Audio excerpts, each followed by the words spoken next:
Hello friends, income tax के cases की series में आज जो केस हम डिस्कस करेंगे वो सेक्शन 153 सी की असेसमेंट्स को लेकर के है। सेक्शन 153 सी की असेसमेंट्स का जो प्रोसीजर है वो ये है कि जिस असेसी के यहां सर्च होती है उसका असेसिंग ऑफिसर एक सेटिस्फेक्शन नोट बनाता है कि ये डॉक्यूमेंट्स सर्च असेसी से बिलोंग ना करके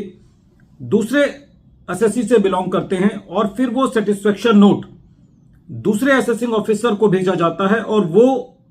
दूसरे असेसी का असेसिंग ऑफिसर उस सेटिस्फेक्शन नोट के बेसिस पर दोबारा एक सेटिस्फेक्शन नोट बनाता है कि ये डॉक्यूमेंट्स सर्च असेसी के ना होकर के दूसरे एसएससी के हैं, और फिर सेक्शन 153 सी की असेसमेंट्स शुरू की जाती हैं।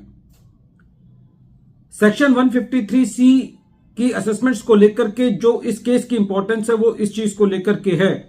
कि जैसा कि हम जानते हैं कि सेक्शन 153 सी के अंदर या तो 6 सालों की या 10 सालों की असेसमेंट की जाती है, तो जो सेटिस्फेक्शन नोट सर्च असेसी के असेसिंग ऑफिसर ने बनाना होता है, उस सेटिस्फेक्शन नोट के अंदर सर्च असेसी के असेसिंग ऑफिसर को यह बताना होता है कि कौन कौन साल से रिलेटेड कौन कौन सा इंक्रिमिनेटिंग मटेरियल है। यदि उस सेटिस्फेक्शन नोट के अंदर खाली 1 साल के इंक्रिमिनेटिंग मटेरियल का जिक्र है तो उस सेटिस्फेक्शन नोट के बेसिस पर बाकी सालों की असेसमेंट सेक्शन 153 सी के अंदर की जा सकती है या नहीं की जा सकती। यही इशू प्रेजेंट केस में दिल्ली हाई कोर्ट ने Dev Technofab limited versus deputy commissioner of income tax and another के केस में डिसाइड किया। यह केस 471 आईटीआर पेज नंबर 423 पर रिपोर्ट हुआ और इस केस का जजमेंट 24 मई 2024 को आया। प्रेजेंट केस के अंदर जो असेसमेंट ईयर इन्वॉल्व थे वो 14-15 से लेकर के असेसमेंट ईयर 2021 तक इन्वॉल्व थे। जो सेटिस्फेक्शन नोट सर्च असेसी के असेसिंग ऑफिसर ने बनाया, उस सेटिस्फेक्शन नोट के अंदर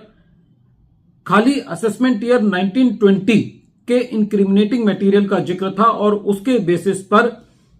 नॉन सर्च असेसी को असेसमेंट ईयर 14-15 से लेकर के असेसमेंट ईयर 2021 तक के सेक्शन 153 सी के नोटिस भेजे गए। असेसी ने इन नोटिस के अगेंस्ट रिट पिटीशन दायर की और यह कहा कि क्योंकि सेटिस्फेक्शन नोट के अंदर सारे सालों का इंक्रिमिनेटिंग मटेरियल का जिक्र नहीं है, तो इसलिए इस सेटिस्फेक्शन नोट के बेसिस पर असेसी की सेक्शन 153 सी की असेसमेंट नहीं की जा सकती। जब ऑनरेबल दिल्ली हाई कोर्ट ने इस केस को सुना तो ऑनरेबल हाई कोर्ट का यह कहना था कि प्रेजेंट केस के अंदर जो सेटिस्फेक्शन नोट बनाया गया है, उस सेटिस्फेक्शन नोट में खाली असेसमेंट ईयर 1920 से रिलेटेड इंक्रिमिनेटिंग मटेरियल को रेफर किया गया है। इसीलिए जो असेसी ने रिट पिटीशन दायर की है सारे सालों के केसेस को नोटिस को क्वैश करने के लिए, उसमें से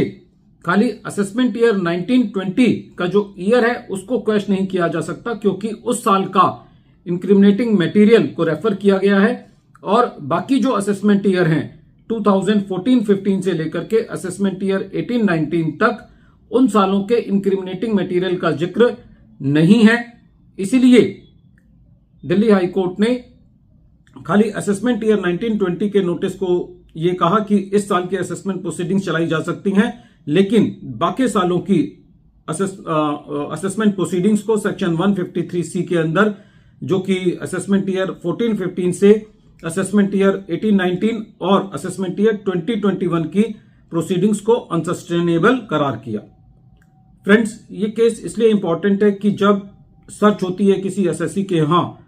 तो रेवेन्यू के ऊपर भी काफी प्रेशर होता है, और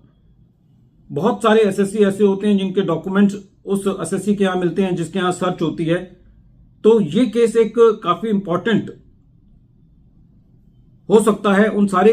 एसएससीज के लिए जहां पर सेटिस्फेक्शन नोट रिकॉर्ड किया गया और सेटिस्फेक्शन नोट के अंदर असेसिंग ऑफिसर ने हर सालों का मटेरियल को रेफर नहीं किया।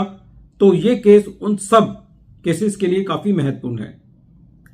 वीडियो के अंत में एक बार फिर मैं केस का नाम रिपीट कर रहा हूं। केस का नाम है Dev Technofab limited versus deputy commissioner of income tax and another, और ये केस 471 ITR पेज नंबर 423 पर रिपोर्ट हुआ। मैटर दिल्ली हाई कोर्ट ने 24 मई 2024 को डिसाइड किया। Thank you friends.